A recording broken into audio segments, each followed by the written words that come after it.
What's your favourite high-profile divorce? Great, hard-hitting journalism. Jesus. Oh, that's... Mine's Bezos.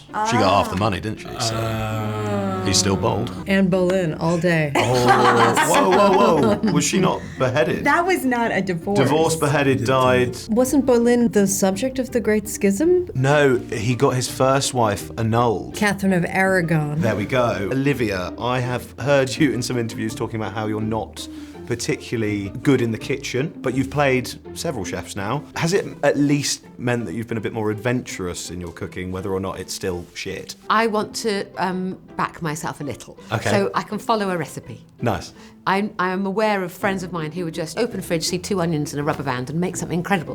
That's a whole other skill. I can't invent stuff I see. that tastes nice. As actors, obviously, you're in films now, you've made it, but everyone's worked a hospitality job. Do you have any terrible hospitality horror stories? Dropped a lot of plates on to people. I dropped a sausage and some beans at a breakfast buffet and I looked a dick. I once fired 4 burgers instead of 4 steaks. The only exit I had was to go out into the valet parking lot, and I put them under a car. And as I was coming up, one of the managers was like, "What are you doing, Zoe?" And I was like, working off some gas. So obviously there was a lot of shooting in South Devon. The last time that I was that far south eating seafood, it was a crab sandwich, and shortly after I had a panic attack. Do you have a favourite sandwich?